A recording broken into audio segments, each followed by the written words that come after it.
La parole est à Monsieur Régis Juanico. Monsieur le Premier ministre, pourquoi vous obstinez-vous à rogner le pouvoir d'achat des Français les plus modestes? Le président de la République, qui a annoncé ce matin des mesures cosmétiques, dit préférer la taxation des carburants à celle du travail. Mais en même temps, les travailleurs sont les premières victimes de la hausse sans précédent des prix du carburant qui s'envolent sous l'effet conjugué de vos taxes et de la hausse du prix du baril. Le ras-le-bol sur le pouvoir d'achat enfle dans tout le pays.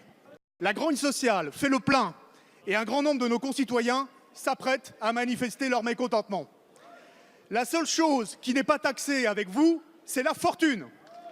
Après avoir baissé les APL, pénalisant les foyers plus fragiles, après avoir augmenté la CSG pour les retraités, qui perdront en plus 2% de leur pouvoir d'achat avec la non-revalorisation de leurs pensions dans un contexte d'inflation record, après avoir gelé le point d'indice des fonctionnaires, le gouvernement s'attaque à présent à l'exonération des cotisations sociales, des aides versées par les comités d'entreprise. Au-delà de 300 €, les salariés seront imposables.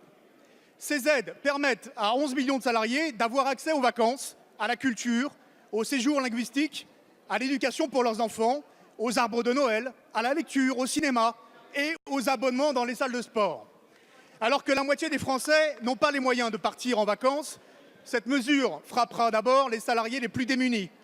Nombre de ces prestations, qui représentent parfois plus d'un mois de salaire, étant calculées sur des critères sociaux. Elle aura des conséquences directes sur l'emploi dans les secteurs du tourisme social et de la culture.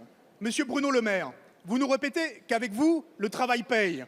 Mais pour récupérer 1,7 milliard d'euros sur le dos des salariés, vous n'hésitez pas une seconde à revenir sur leurs droits acquis et sur un mécanisme de redistribution du pouvoir d'achat dans les entreprises qui a fait ses preuves. Monsieur le Premier ministre, quand allez-vous cesser de vous attaquer aux droits des salariés? Quand allez-vous cesser de faire les poches aux Français? Merci, monsieur le député. La parole est à monsieur François de Rugy, ministre d'État, ministre de la Transition écologique et solidaire. Merci. S'il vous plaît, on écoute monsieur de Rugy. Merci, Monsieur le Président. Mesdames et Messieurs les députés, Monsieur le député Juanico, vous avez commencé votre intervention, et c'est tout à fait normal, en parlant du mécontentement d'un certain nombre de Français, du sentiment par rapport au pouvoir d'achat. Et c'est notre rôle à toutes et à tous d'entendre ce que disent les Français. C'est aussi notre rôle à toutes et à tous d'expliquer les choix que nous faisons. Et chacun fait ses choix. Vous avez, c'est normal, vous êtes un député d'opposition, plutôt critiquer les choix que nous faisons. Et je ne compte évidemment pas sur vous pour nous aider à les expliquer.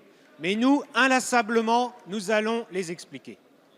Alors oui, nous assumons, le président de la République l'a rappelé ce matin dans une interview à la radio, hier dans la presse, le Premier ministre l'a fait à de nombreuses reprises et les ministres également. Nous assumons le choix de taxer davantage la pollution et le carbone pour agir pour la transformation écologique, agir pour le climat. Nous assumons tout autant, monsieur le député, la hausse des minima sociaux que vous n'avez pas rappelé. J'espère que vous en parlez aux habitants de votre circonscription, la hausse de l'allocation adulte handicapé, la hausse du minimum vieillesse. Parce que si jamais certains d'entre eux qui y ont droit ne le font pas valoir, il faut le faire. Nous assumons de moins taxer le travail et d'avoir baissé les cotisations sociales sur les salaires. Et donc, les Français pourront constater une hausse de leur salaire net. Et enfin, nous assumons la baisse de la taxe d'habitation. Et j'espère que là aussi, vous leur disiez que ce n'est qu'un début. Cette année, c'est 30% de baisse, et encore l'année prochaine, et encore l'année suivante. Et ce sera une suppression totale pour 80% des Français. Merci, monsieur le ministre.